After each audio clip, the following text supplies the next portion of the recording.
Greetings my comrades, and welcome back to Zanolith. In today's video, I'm going to be doing something that I think all of you will enjoy. Today, I'm going to be reviewing the recent Darkest Day arc from Pokemon Journeys. Now, before we go any further, I want to point out this will be a follow-up video to a video I did earlier on this year, where I talked about every villain arc in the Pokemon anime. So please go check out that video before you're done watching this one, or after you watch this one. It doesn't really matter.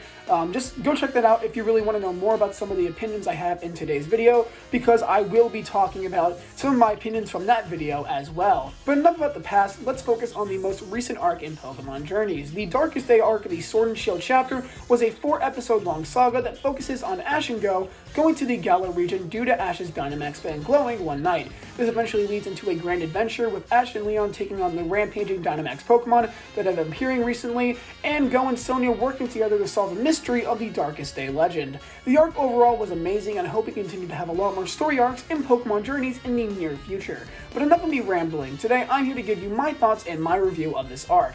Now I will mention this will be a subjective video, so remember this is entirely my opinion. With that being said, my name is Zanolith and enjoy the video. Oh, and obviously guys, spoilers ahead for the Darkest Day arc and Pokemon Journeys up until episode 45.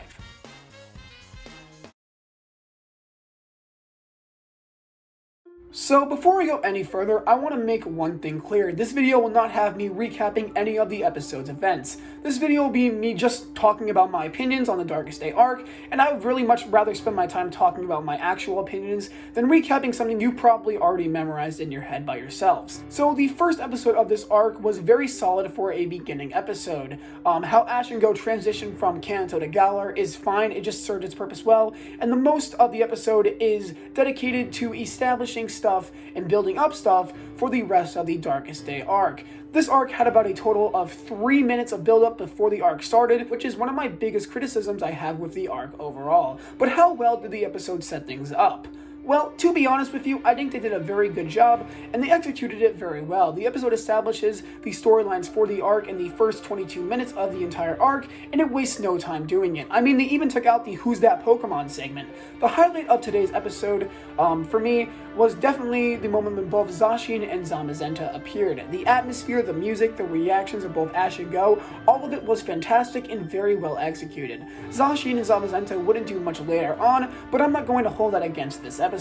Besides, seeing the arc's respective team-ups come together was really cool, and may lead into some really cool dynamics later on in the two duos of Ash and Leon and Go and Sonia. But Ash, my man, why did you have to send out freaking Riolu? He's gonna evolve in 3 more episodes. Come on, man. Give some of the other mons some love. What has Farfetch'd been doing all this time? But overall, this episode was very solid. It's not the best episode of the arc, but it is not the worst either. Now, moving on to the second episode of the arc, this is where some of my problems surface. After watching the finale, I realized this arc needed at least 1 more episode, and especially this episode suffers a lot because of the arc's length. This is because the writers decided they would tell the entire Sword and Shield story in these 4 episodes. To be fair, I was never against this idea. I thought this was even a good idea. If we get Sword and Shield out of the way now, we have time to focus on some of the cool new anime original storylines, but the arc suffered a ton from it only being 4 episodes long. This episode is mainly about Go and Sonia discovering the secrets of the Darkest Day. Now, I want to mention this was very entertaining, especially with the new ideas that Go mentions, not that it's ever going to be relevant. Also, from this point on, I will be referring to the Darkest Day as the Black Knight, because it just sounds so much cooler. In the dub, they're seriously going to be calling this man the Darkest Day? Black Knight sounds way cooler. But what do I think about the episode overall by itself? Well, the episode was very solid. Although it suffered a bit from the limited time limit, the episode was still very good overall. We got to see Ash and Go interact with a lot of the Galar characters, such as Professor Magnolia, Chairman Rose, and Oleana, which was really cool to see. I also really liked the interaction of Ash and Rose at the dinner table, and how freaking mad Oleana got from Ash declining Chairman Rose's offer. Like, Jesus, Oleana, if you're that mad, please, make your way over to Twitter. I also like how Go got his Dynamax ban. Now let's just see how many times he actually uses it in Journeys, but seriously, this was really cool to see. Go needed his own Dynamax ban, but I only wished I didn't didn't do it the same way the player got theirs in the game. I mean, really, what are the odds a piece of rock drops from the sky that just so happens to be the source of the Dynamax band power? I mean, Go was legit right next to Professor Magnolia, one of the creators of the Dynamax phenomenon. Are you seriously telling me she doesn't just have Dynamax bands around her lab? She freaking invented this phenomenon. How does she not have those? I mean, it's just one of the nitpicks I have, but let's be honest, it doesn't really make much of a difference. If you haven't realized by now, I am not one of the biggest fans of the Sword and Shield game story. Anyway, Go and Sonya discover a lot about the Pokemon Black Knight and the two legendary heroes. To be honest, I wish we actually went to Hammerlock to see the tapestry there, but I understand why we didn't. That would just have taken up way too much time that the story really just couldn't show. So Sonya showing Go those on her phone wasn't a bad idea. Also, can we talk about how Leon in the anime is actually smart? He realizes Chairman Rose is up to something, and I'm very happy about that. Now, I love Leon in the games, but he's really just such a dumbass in the games. In the anime, he's a lot more mature, and I appreciate that. At the end of the day, the episode was just really cool, and it ended with Go activating his Dynamax band against G-Max Garbodor, who was given to just a random Macrocosmos agent. Like, talk about a bit of a disappointment, but I'm not going to dwell on that too much. But come on, they couldn't have this battle against Oleana. Anyway, the episode was pretty fantastic, suffered from a bit of a pacing issue, but overall was very well done.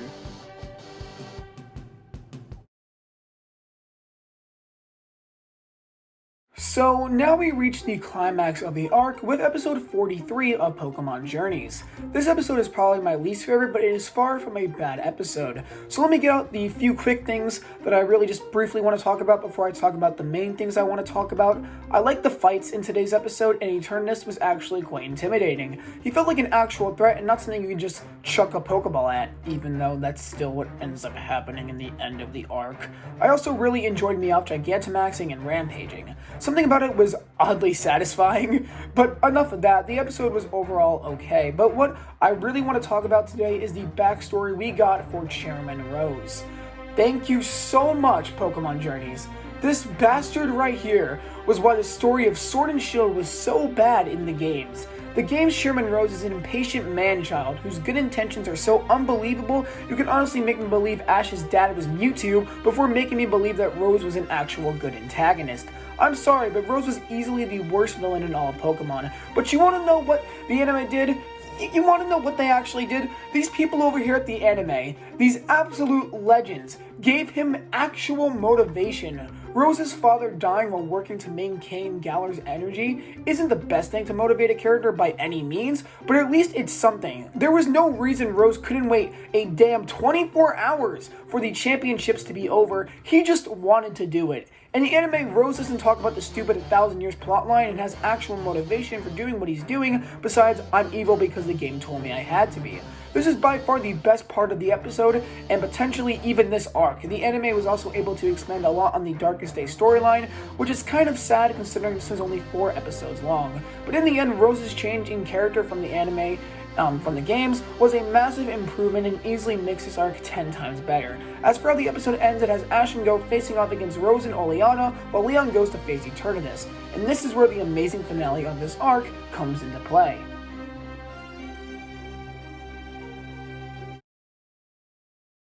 So, where do I begin here? This episode was just amazing. The action, the closure, the animation, the story, just everything about this episode was amazing, and you cannot tell me otherwise. I don't care, Go caught Eternatus. This episode is probably my favorite episode in all of Pokemon Journeys, and the last time an episode got me this excited was the finale of the Ash vs. Kukui fight.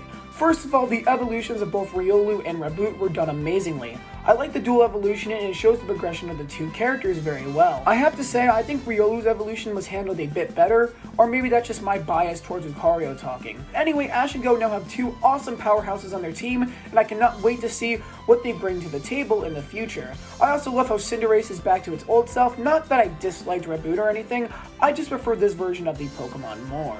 Now moving on to the Eternatus battle. Holy shit, this thing is terrifying! So normally CGI in anime is terrible, but I gotta admit Eternatus didn't look all that bad, especially in its final form. What then proceeded to happen is a fight between Eternatus and Ash and Go, and I'm gonna be real, it wasn't the most fast-paced action fight ever, but there definitely was some really cool moments, and the animation was pretty cool. The trio of Pikachu, Lucario, and Cinderace was really cool to see. However, my problem is Zacian and Zamazenta. They were hyped up for this entire arc only to show up for 5 minutes and then never show up again. Like, come on, you could have at least given them a little bit more love here. This arc was centered around them and Eternatus, so you should have given them more screen time. I feel like this is really due to the lack of time this arc had, another reason why I believe this arc would have benefited from another episode or two. But overall, I can't really complain about the battle itself. You can definitely see where all the episode budget went for this arc, and it was very satisfying to watch. And yes, Go caught Eternatus. Well, technically both Ash and Go did, but that's besides the point.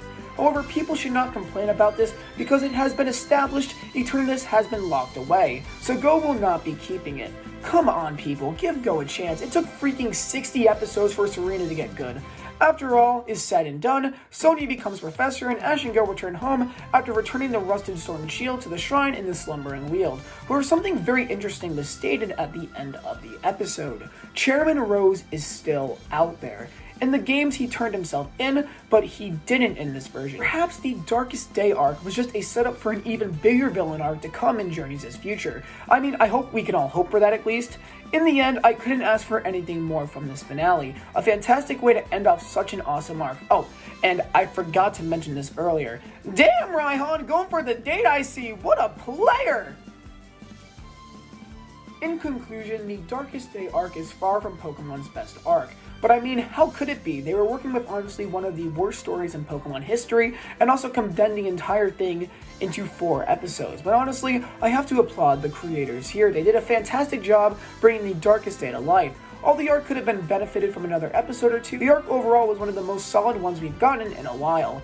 To be honest, I'm glad the Darkest Day was in the first year of Journeys, because now there is more opportunity for some anime original storylines, which I think are now definitely going to happen. And if you didn't enjoy this arc, that's entirely fine. You have a right to your own opinion, and Journey still has a lot more to come in the next 2 years. The new 2 episodes that will be out by the time you're watching this video, the Pokemon World Championships, and the 2 DLC expansion passes implemented into the anime. So remember, if this wasn't exactly your cup of tea, that doesn't mean something in the future will be not as amazing for you either. Well everyone, that's going to be it for today's video. I hope you enjoyed it, and I hope you guys leave a like, subscribe, and turn on all notifications to never miss an upload. Also, I do have a Twitter page now, so please go follow me if you guys want to see more of me.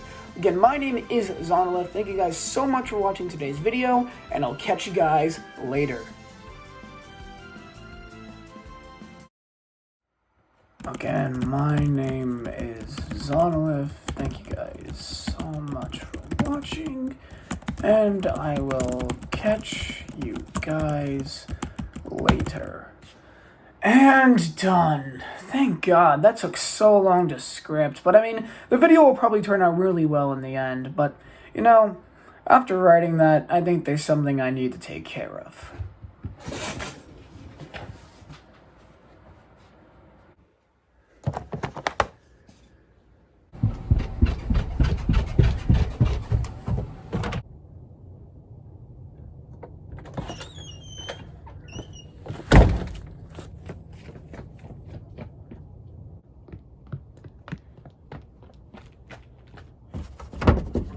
Trash!